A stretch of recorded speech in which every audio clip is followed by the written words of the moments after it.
सबसे पहले आप ये बताओ कि स्टॉक मार्केट होता क्या है, कैसे काम करता है, और ये आईपीओ बहुत सुनने में आया है पिछले साल, ये क्या होता है, ये किस तरह काम करता है। तो ये स्टॉक मार्केट का सबसे बेसिक क्वेश्चन है। जैसे शुरू करते हैं हम, तो इस बारे में हम बात कर लेते हैं। तो इसके लिए मैं एक पीपीटी शेयर करता हूँ, ठीक है, तो उसको देखते रहना और मैं बताता रहता हूँ। जैसा कि आपने सबसे पहले पूछा स्टॉक मार्केट होता क्या है, तो स्टॉक मार्केट वो जगह है जहाँ पर हम किसी भी लिस्टेड कंपनी के शेयर को खरीद या बेच सकते हैं। जैसे जनरल मार्केट होता है, उसमें कोई अगर हम चीज़ लेने जाते हैं तो वो पर्टिकुलर मार्केट में जाना पड़ता है, हम पैसे देते हैं, उसके बदले वो चीज़ लेते हैं। उसी तरीके से शेयर मार्केट है। तो शेयर मार्केट में भी अब अगर किसी कंपनी का कोई स्टॉक हमें खरीदना है तो हमें पर्टिकुलर मार्केट में जाना पड़ेगा। मार्केट में जाने से मतलब ये नहीं कि जहाँ जो मार्केट है जैसे मुंबई में है तो वहाँ जाना, अभी अब सारा काम ऑनलाइन होता है, लेकिन हमें जाना एक पर्टिकुलर उस एक्सचेंज पर पड़ेगा।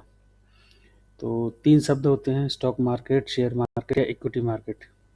ये तीनों शब्द एक दूसरे के सिनोनिम होते हैं, समानार्थी होते हैं, और तीनों को एक दूसरे का पूरक के रूप में यूज़ किया जाता है। तो बेसिकली स्टॉक मार्केट क्या हो रहा है, हमें कोई शेयर या इक्विटी खरीदनी है किसी कंपनी की, तो हम मार्केट में जा रहे हैं और अपने पैसे दे रहे हैं और उस कंपनी का शेयर या इक्विटी खरीद रहे हैं। अब दिमाग में ये आता है कि शेयर, इक्विटी या स्टॉक क्या होता है। हाँ, तो सबसे पहले हम इन शब्दों का अर्थ समझ लेते हैं, शेयर, इक्विटी या स्टॉक का।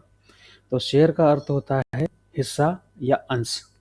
जैसे कि कोई भी वस्तु है, उसमें कितने हिस्से हैं, तो उस वस्तु का कितना शेयर है। अब व्यापार के संदर्भ में बात करें, एक बिजनेस के पर्सपेक्टिव में, तो उस बिजनेस में कितने हिस्सेदार हैं या हिस्से हैं, तो वो एक हिस्सा उसका एक पर्टिकुलर शेयर कहलाएगा। अब इक्विटी शब्द का अर्थ समझें तो इक्विटी का अर्थ होता है हिस्सेदारी या समान हिस्सा। तो वही बिजनेस के पर्सपेक्टिव में देखें तो किसी भी बिजनेस में इक्वल पार्ट वो इक्विटी कहलाते हैं। इसी तरीके से स्टॉक का अर्थ होता है साझा कारोबार में लगाई हुई पूंजी। मान लीजिए 3 लोगों ने मिलकर कोई व्यापार प्रारंभ किया, तो उस साझेदारी वाले व्यापार में एक व्यक्ति की पूंजी कितनी है, यानी कि उस व्यापार में उस व्यक्ति का हिस्सा कितना है। ठीक है, तो तीनों शब्दों का अर्थ एक तरीके से शेयर, इक्विटी या स्टॉक का अर्थ यही है कि उस व्यापार में उस पर्टिकुलर व्यक्ति का हिस्सा कितना है। व्यापार या कंपनी के अर्थ में समझें, उस कंपनी में किसी व्यक्ति का हिस्सा, उस व्यक्ति का उस कंपनी में शेयर, इक्विटी या स्टॉक कहलाता है। पर्टिकुलर जैसे डेफिनेशन देख लें शेयर की, अगर कोई कंपनी की कैपिटल है, उस कंपनी की कैपिटल को हमने बराबर बराबर भागों में बांट दिया। अब उस बराबर बराबर हिस्से को कितने टुकड़ों में बांटा है और किन किन लोगों के पास, कितने लोगों के पास वो हिस्सा है, और जितने लोगों के पास वो हिस्सा है तो उतने हिस्से, उस अनुपात में वो व्यक्ति उस कंपनी के प्रॉफिट में भागीदार होगा। ठीक है, तो officially one of the equal parts into which a company's capital is divided entitling the holder to a proportion of the profits. जो मोटा ओवरव्यू है वो इस तरीके से है कि कोई एक कंपनी, और कंपनी में हिस्सेदारी को ही हम शेयर या इक्विटी या स्टॉक कहते हैं। ठीक, अब शेयर, इक्विटी या स्टॉक क्लियर हो गया, तो अब उस जगह को जहां पर शेयर, इक्विटी या स्टॉक की खरीद या बिक्री की जाती है, तो उस जगह को क्या कहेंगे, स्टॉक मार्केट। अब वो जगह कौन सी है जहां पर शेयर की या स्टॉक्स की खरीद की जाती है, तो वो जगह है स्टॉक एक्सचेंजेस। तो जब भी अगर हम स्टॉक एक्सचेंजेस का नाम सुने तो उसका मतलब होगा स्टॉक मार्केट, या स्टॉक मार्केट का नाम सुने तो उसका मतलब होगा स्टॉक एक्सचेंजेस। ठीक है, तो इंडिया में स्टॉक एक्सचेंज अभी मेनली 2 ही ऑपरेट कर रहे हैं, एनएसई और बीएसई, नेशनल स्टॉक एक्सचेंज और बॉम्बे स्टॉक एक्सचेंज। तीसरा अहमदाबाद में अभी हाल ही में ओपन किया गया था, India INX, India international exchange. तो इसमें अभी डेरिवेटिव ट्रेड होते हैं, कैश जो मार्केट है उसका ट्रेड अभी नहीं हो रहा है। तो स्टॉक एक्सचेंज या स्टॉक मार्केट ये एक ही अर्थ में समझ जाते हैं। तो अगली बार से जब भी आपके दिमाग आपको सुनने को मिले स्टॉक एक्सचेंज क्या होता है, मतलब स्टॉक एक मार्केट की बात हो रही है, और स्टॉक मार्केट मतलब स्टॉक एक्सचेंजेस की बात हो रही है। हमें जिन स्टॉक एक्सचेंज से काम पड़ने वाला है वो है NSE, नेशनल स्टॉक एक्सचेंज, और दूसरा है BSE या बॉम्बे स्टॉक एक्सचेंज। इन दो ही स्टॉक एक्सचेंज से हमें ज़्यादातर काम पड़ने वाला है, क्योंकि इन दोनों स्टॉक एक्सचेंज पे कंपनियां लिस्टेड हैं। इससे पहले इंडिया में कई सारे स्टॉक एक्सचेंजेस थे, अलग अलग सिटी में अलग अलग नाम से स्टॉक एक्सचेंजेस थे। बॉम्बे स्टॉक एक्सचेंज सबसे पुराना स्टॉक एक्सचेंज बताते हैं, और 1992 के आसपास नया स्टॉक एक्सचेंज फॉर्म किया गया। जो सारी सिटी में फैले हुए थे स्टॉक एक्सचेंज, उन सबको मिला करके नेशनल स्टॉक एक्सचेंज या NSE, और दूसरा बचा BSE, बॉम्बे स्टॉक एक्सचेंज। अब आपकी दूसरी बात पे आते हैं कि ये स्टॉक मार्केट कैसे काम करता है। तो कैसे काम करता है उससे पहले आपके जो सवाल था IPO वाला, उस पर बात करते हैं कि IPO क्या होता है। मान लीजिए आप कोई मिस्टर के हैं और आपके पास एक ब्रिलियंट आइडिया है किसी बिजनेस को करने का। आपने सारा कैलकुलेशन कर लिया है कि किस तरीके से बिजनेस मुझे ग्रो कराना है और किस तरीके से मुझे आगे बढ़ाना है बिजनेस को, कहाँ से फंड ले सकता हूँ। तो आपके पास कुछ फंड था, क्योंकि किसी भी बिजनेस को करने के लिए आपको सबसे पहले पैसा चाहिए। तो कुछ फंड आपके पास था, और कुछ फंड आपने अपने दोस्तों से लिया, कुछ बैंक से उधार ले लिया, और बैंक से उधार लेने के बाद आपने वो बिजनेस स्टार्ट कर दिया। बिजनेस अच्छा ग्रो कर लग गया। तो अभी जो कंपनी है जो आपने चलाई है या आपने स्टार्ट किया है, उसमें भागीदार कितने हुए। जैसे आपके पास पैसा था तो आप भागीदार हुए, आपने अपना दोस्त जैसे पैसे लिए तो वो भागीदार हुआ, और कोई तीसरा तो बैंक या कोई भी इंस्टीट्यूशन उससे पैसे लिए तो वो भागीदार हो गया। इस तरीके से उसके हिस्सेदार हो गए। तो ये हिस्सेदार क्या कहलाएंगे, शेयर होल्डर। मतलब अभी इस बिजनेस में इन तीनों का हिस्सा है। तो अभी हाल फिलहाल के पर्सपेक्टिव में देखें तो उस कंपनी या जो बिजनेस आपने स्टार्ट किया उसके ओनर कौन कौन है, आप खुद, दूसरा आपका पार्टनर, तीसरा बैंक। बैंक से आपने लोन भी लिया था, तो जो लोन है वो भी कंपनी के प्रॉफिट में हिस्सेदार है। किस तरीके से, क्योंकि जब भी प्रॉफिट आएगा आप बैंक की EMI चुकाएंगे तो वो लोन में चली जाएगी। धीरे धीरे क्या हुआ, कंपनी ग्रो करने लगी। कंपनी ग्रो करेगी तो फिर आपको और फंड की ज़रूरत है, हो सकता है आप बिजनेस को एक्सपेंड करना चाहते हैं, कंपनी अच्छा करने लगी है। अभी जो पहले पार्टनर थे हो सकता है वो कोई दूसरा बिजनेस देखना चाहते हो, या उन्हें लग रहा है कि कंपनी को जितना ग्रो करना था उतना हो चुका। तीसरा, बैंक का लोन भी काफ़ी बढ़ चुका है, और जो प्रॉफिट आ रहा है वो कंपनी का जो प्रॉफिट है वो लोन में ज़्यादातर प्रॉफिट जा रहा है। तो एक तरीके से अब कंपनी के जो ओनर हैं या जो पार्टनर हैं, उन्होंने डिसाइड किया कि कुछ नए पार्टनर ढूंढ जाएं जिनसे पैसा लिया जाए लेकिन उन्हें ब्याज न देना पड़े। क्योंकि इससे पहले 3 पार्टनर या 4 पार्टनर हम ये कंसेप्चुलाइज कर चुके हैं। जैसे आप, मिस्टर के, मिस्टर पी आपका जो दोस्त था वो, और बैंक का लोन। तो बैंक का लोन भी रिड्यूस करना है, और हो सकता है जो आप पार्टनर था वो भी बाहर जाना चाह रहा हो किसी भी वजह से, या और आपको एक्सपेंड करने के लिए पैसे की ज़रूरत है। किन्हीं कारणों से आप उस कंपनी में नई फंडिंग चाहते हैं, लेकिन वो बैंक से नहीं चाहते हैं, क्योंकि बैंक से अगर फंडिंग मिलेगी तो आपको लोन देना पड़ेगा, लोन का जो ब्याज है वो देना पड़ेगा। तो इसके लिए क्या होता है, नए पार्टनर कंपनी तलाशती है।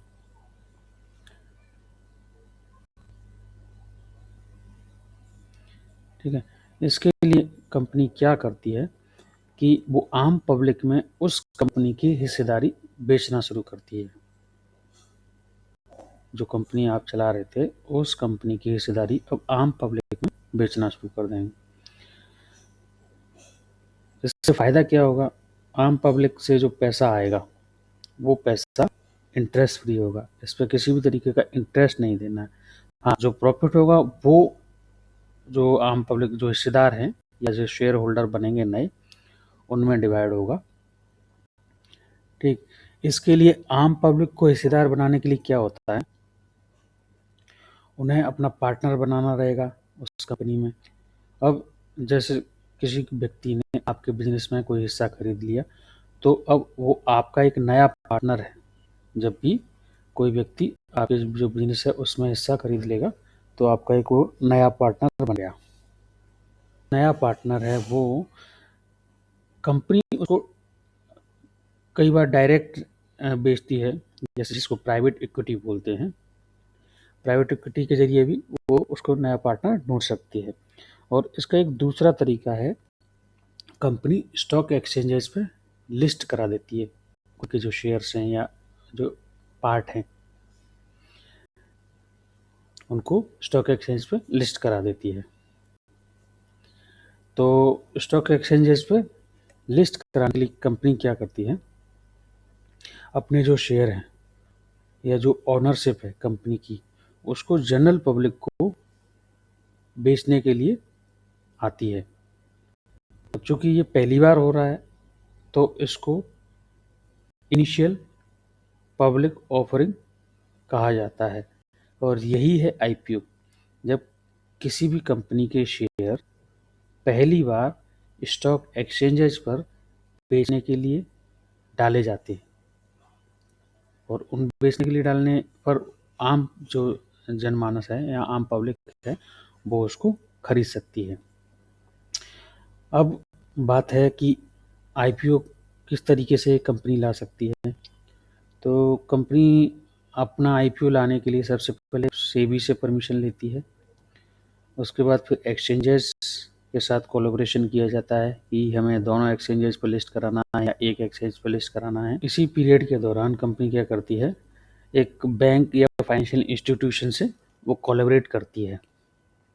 वो जो बैंक है या फाइनेंशियल इंस्टीट्यूट है, वो कंपनी की वैल्यू या कैपिटल को डिसाइड करता है।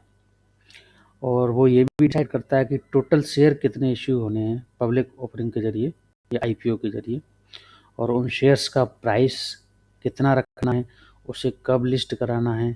ये सारी चीज़ें वो बैंक और वो कंपनी मिल करके डिसाइड कर लेते हैं।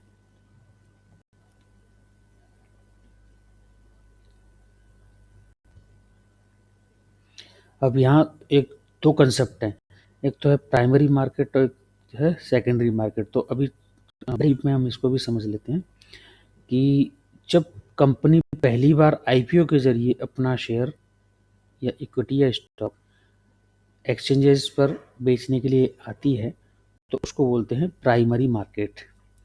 और जब वो लिस्ट हो जाता है, लिस्ट होने के बाद वो जब शेयर्स की खरीदी या बिक्री होने शुरू हो जाती है, तो उसको बोलते हैं सेकेंडरी मार्केट। इतना सा फर्क है। कोई कंपनी आईपीओ के जरिए लिस्ट हो गई, कंपनी ने उसका आईपीओ ले आई और लिस्ट हो गई एक्सचेंजेस पर, तो अब हम किसी उस कंपनी के शेयर्स को खरीद या बेच सकते हैं। कोई भी पर्टिकुलर कंपनी है,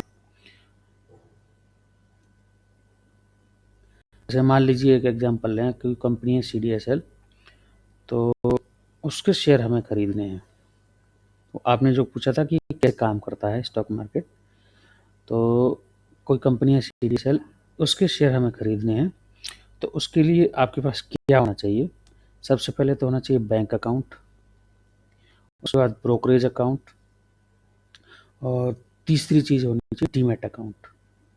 बैंक अकाउंट या आप जिस किसी भी बैंक में अकाउंट खुलवा रहे हैं, वो आपका सेविंग या बैंक अकाउंट होना चाहिए। और दूसरा है किसी ब्रोकर के माध्यम से ब्रोकरेज अकाउंट और डीमैट अकाउंट। जैसे कोई शेयर खरीद लिया, तो उस शेयर को आप रखेंगे कहाँ, क्योंकि वो तो डिजिटलाइज फॉर्म में है, तो उसके लिए हमें डीमैट अकाउंट की आवश्यकता रहती है। सबसे पहले एक प्रक्रिया समझें आप कि इन तीनों चीज़ों की जरूरत क्यों पड़ती है। जैसे कि मुझे कोई स्टॉक बाई करना है, स्टॉक बाई करने के लिए सबसे पहले मुझे कहाँ जाना रहेगा, स्टॉक मार्केट में। स्टॉक मार्केट मतलब स्टॉक एक्सचेंज पर। अब स्टॉक एक्सचेंज पर मैं डायरेक्ट नहीं जा सकता। जैसे कि मुझे कोई स्टॉक बाई करना है, तो स्टॉक बाई करने के लिए मुझे सबसे पहले स्टॉक एक्सचेंजेस पर जाना रहेगा। स्टॉक एक्सचेंजेस हम ये पहले स्लाइड में देख चुके हैं। स्टॉक एक्सचेंजेस मतलब स्टॉक मार्केट, और स्टॉक मार्केट मतलब स्टॉक एक्सचेंजेस। तो हमें कि कोई भी शेयर खरीदना है तो स्टॉक एक्सचेंज के पास जाना पड़ेगा। और स्टॉक एक्सचेंजेस कौन से NSE और BSE, नेशनल स्टॉक एक्सचेंज और बॉम्बे स्टॉक एक्सचेंज, दोनों में से किसी एक के पास जाना पड़ेगा। तो स्टॉक एक्सचेंज के पास जाने हम डायरेक्ट नहीं जा सकते हैं, उसके लिए हमें ब्रोकर की मदद लेनी पड़ेगी। ब्रोकर यानी कि दलाल। तो जैसे मुझे कोई शेयर बाई करना है, बाई करने के लिए मैं क्या करूँगा, ब्रोकर को बोलूँगा।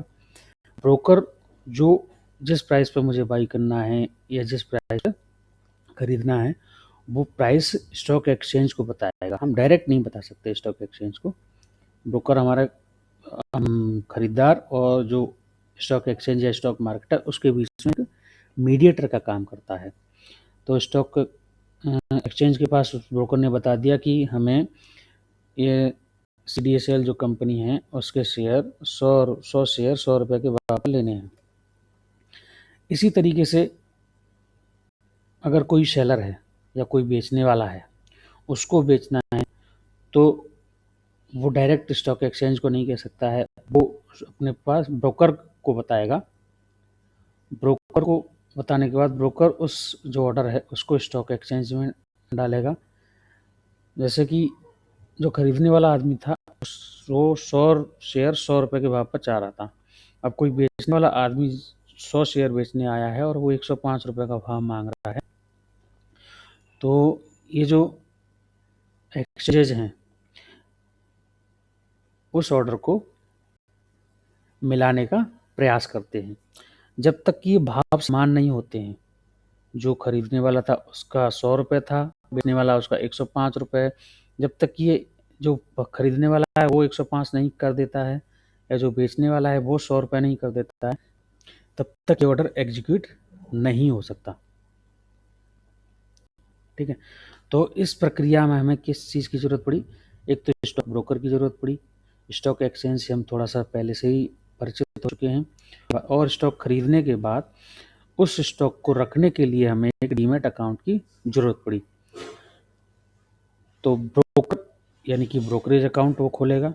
उसके बाद स्टॉक जो हैं खरीदे हैं हमने उसको रखने के लिए एक डीमैट अकाउंट की आवश्यकता, और इन सब चीज़ों को करने के लिए बैंक अकाउंट की आवश्यकता होती है। क्योंकि अब डीप में देखते हैं। सबसे पहले बैंक अकाउंट। ठीक है। बैंक अकाउंट में से हम पैसा ट्रांसफ़र करते हैं अपने ब्रोकरेज अकाउंट में। ब्रोकरेज अकाउंट कौन खोलता है? ब्रोकर। बैंक अकाउंट से पैसा ट्रांसफ़र करते हैं हम ब्रोकरेज अकाउंट में, और ब्रोकरेज अकाउंट कौन खोलता है? ब्रोकर। फिर जब हम शेयर खरीद लेते हैं किसी पर्टिकुलर कंपनी के, तो उन शेयर्स को अब आजकल क्या हो, फिजिकल फॉर्म में नहीं मिलते हैं, जैसे पेपर फॉर्मेट में मिलते थे, आजकल वो नहीं मिलते हैं। तो उस शेयर को डिजिटल फॉर्म में सेव करने के लिए या स्टोर करने के लिए हमें डीमैट अकाउंट की आवश्यकता होती है।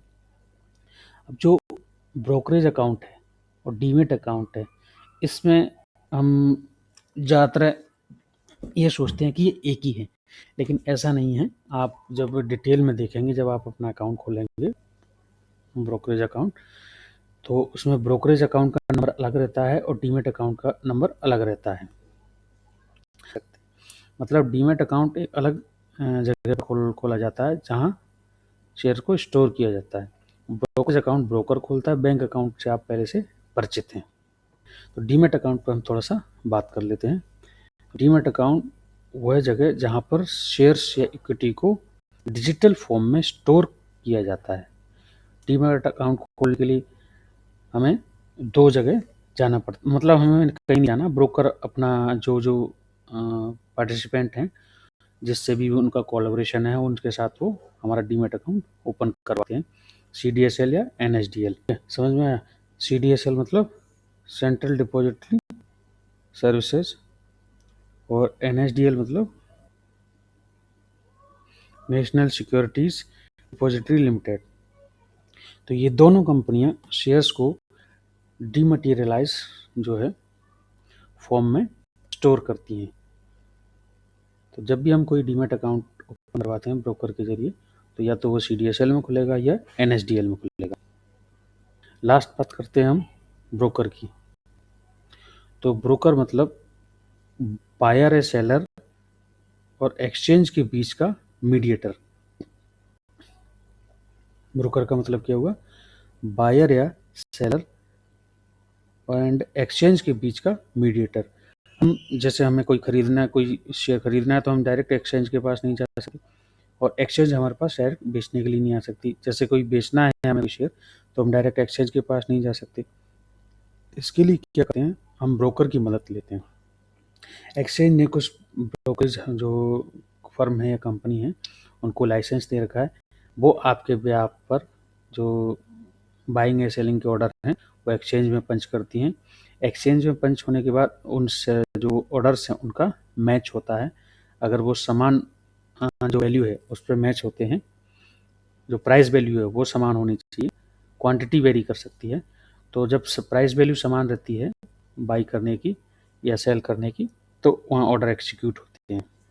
ठीक है, तो अब आपको एक ओवरव्यू मिल गया कि किसी भी कंपनी का शेयर मुझे जब खरीदना है तो मुझे क्या क्या चीज़ चाहिए। एक तो मेरा बैंक अकाउंट चाहिए, दूसरा मुझे ब्रोकरेज अकाउंट खोलना पड़ेगा जो कि एक्सचेंज या मेरे बीच में मीडिएटर का काम करे, और तीसरी चीज़ है डीमैट अकाउंट मुझे ओपन कराना पड़ेगा। तो इसके लिए अलग अलग झंझट नहीं है खुलवाने के लिए। आप किसी भी ब्रोकर के साथ अगर ब्रोकरेज अकाउंट या ट्रेडिंग अकाउंट खोलते हैं तो वो आपको डीमैट अकाउंट साथ ओपन करके देते हैं। जब हम ट्रेडिंग अकाउंट खुलवा चुके, और ट्रेडिंग अकाउंट में हमें क्या सबसे पहले क्या मिला, एक ब्रोकर जो कि हमारे और एक्सचेंज के बीच में मीडिएटर का काम करेगा, प्लस डीमैट अकाउंट जो कि हमारे शेयर्स को स्टोर रखता है।